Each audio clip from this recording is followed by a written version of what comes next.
Hi, this is Scott Garibay, and today we're going to be talking about Andrew Yang and why Andrew Yang should take big interest money for his campaign from as many big interest donors as he can get, and why he should abandon grassroots funding for his campaign. All right. So one of the things that the Democrats love to talk about is, and I am a registered Democrat, I'm voting Andrew Yang, right? But I think the party's got some problems, right? The Democrats love to talk about grassroots funding. Like, oh, I only have these small donors who are giving me money, and this is the will of the people, right? So I believe that right away, Andrew Yang should absolutely be taking as much big interest money from as many big interest donors as possible. And that grassroots funding is absolute nonsense. I'm going to tell you why. Okay. All right. So let's define big interest money. All right.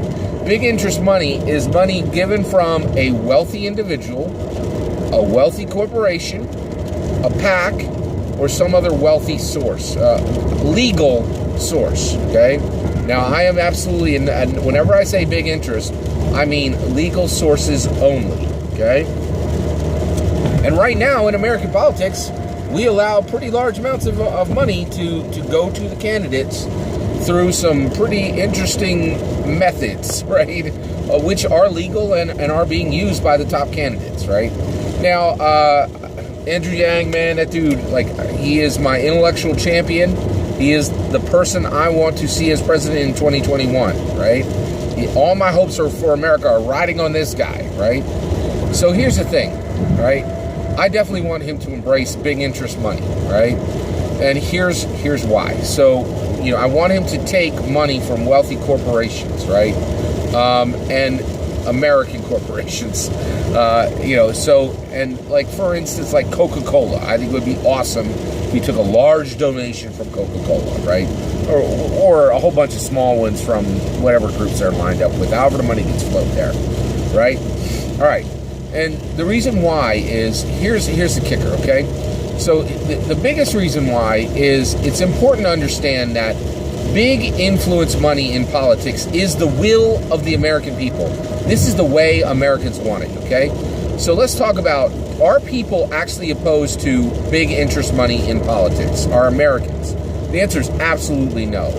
So the real percentage of people that are truly against big interest money in politics is about 10 or 20%. There's a legit number of people, like 1 out of 5, 1 out of 10, who really don't like big interest money in politics, right?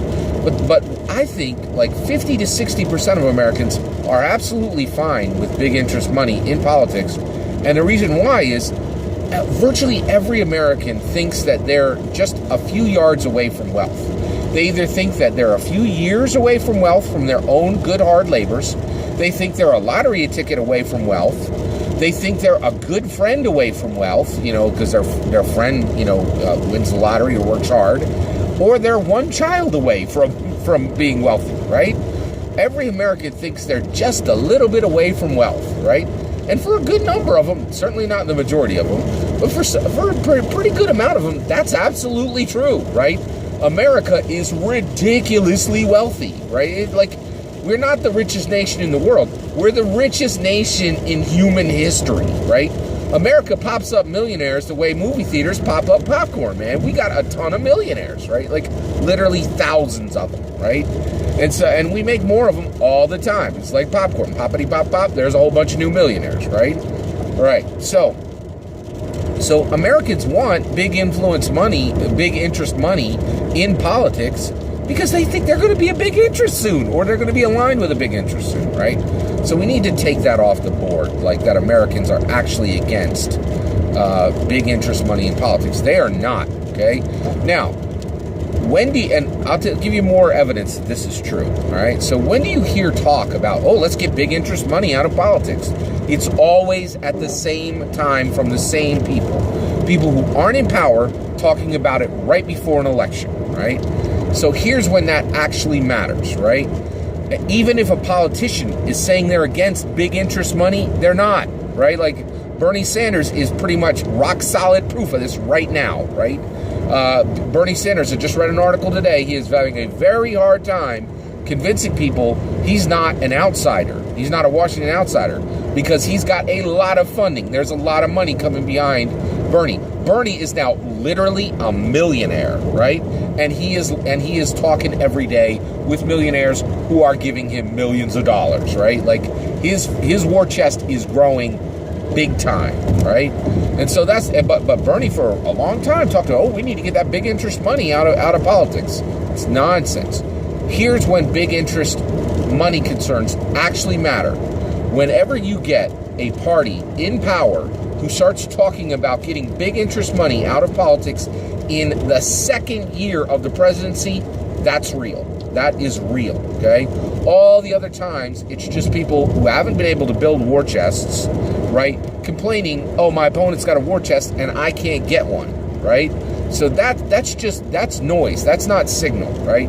Now, I will take very seriously big interest objections. If I ever hear a party in power in their second year of the presidency talking about getting big interest money out of politics, right?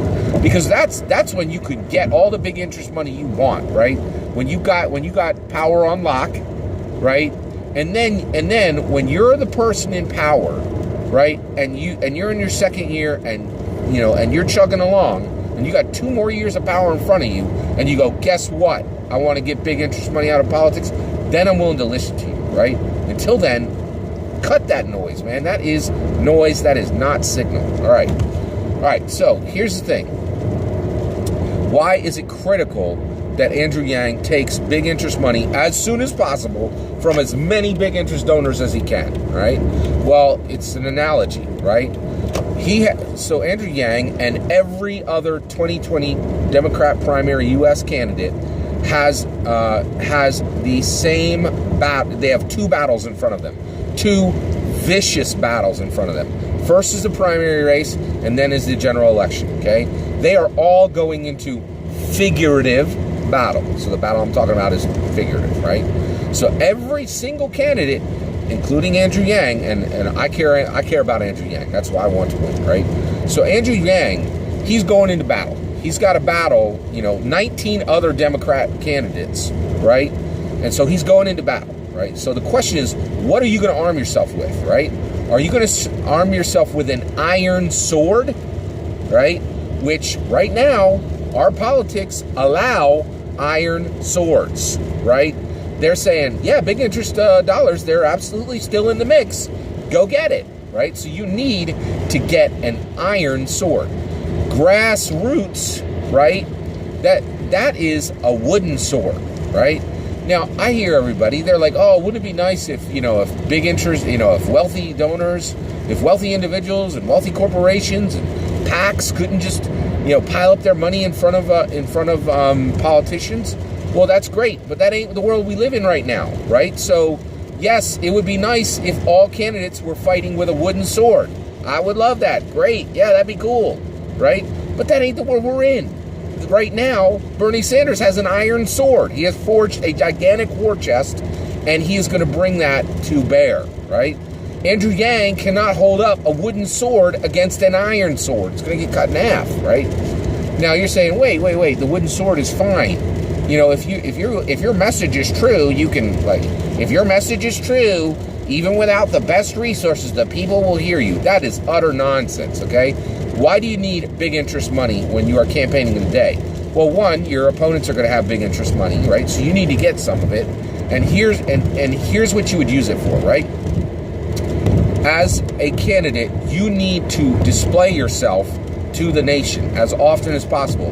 That requires travel. Travel is incredibly expensive.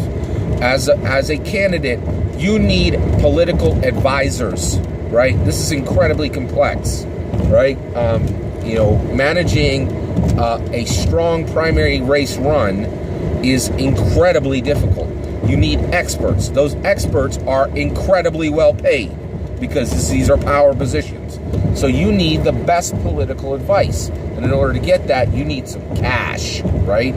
And so that's why you need money as well. And then finally, you need to advertise. You actually need to advertise. You need to do advertising, and that costs money. So you need to display yourself. You need to give political advice, and you need to buy ads. And all that takes money, right? So Andrew Yang, I've heard him say, oh, hey, we have moms and pops, and mom and pop shops, and we have individual American citizens who are giving us $1 here and $1 there. Cut that noise, man. Go get Coke and get a bunch of money from them, right? Like, this is the issue, right? We really need him to shift into go mode, right? Which is get an iron sword, right? Because Bernie's already got one, right? And there's other candidates who are going to have that iron sword as well. And we should want Andrew Yang to be armed well, okay? I understand there are people out there who really believe in this issue of they want big interest money out of politics, and they want their candidate not to be sucking up to all these big interests, right? But that's not the world we live in, right? That, like, basically some of the candidates are going to have big interest money, right? And that money is going to be turned into a weapon. And we cannot have our candidate, Andrew Yang, with a wooden sword going up against a dude with an iron sword. It does not work, right? So right away, Andrew Yang needs to shift into big interest money, right? Getting big interest money as quickly as possible from as many donors, legal, as he can, right? And we, as his supporters, need to give him absolutely no flack about this. And the reason why is this is the way the game is shaped now, right? Like now. He has got to be equipped. We cannot be sending our champion out there with a wooden sword. It is wrong, foolish. So all of us need to be very, very ready when Andrew Yang starts to take on big interest dollars, right? I think this is really important. I appreciate you letting me giving me some time today to hear my position on this, right? If your position is different, I'd love to hear it, right? And if you agree with me, encouragement is highly appreciated. And also, I do want to take a moment and just say thank you to the many, many, many wonderful people who comment on my videos. It's so valuable to me. It really brightens my day every time I see a new comment. And many of your comments are so brilliant, so well thought out. I did want to just take a moment to say thank you for every comment every person has listed on here. And I also just want to say a quick, if I haven't responded to your comment, the only reason why that is I have a beautiful wife and 4 children. So I do respond to everything I can. So thanks again for just taking a moment to hear me out on big interest money and why Andrew Yang needs an iron sword, not a wooden sword. I'd love to hear your opinion. Let me know in the comments below. Please consider liking and subscribing, and have a wonderful millennium.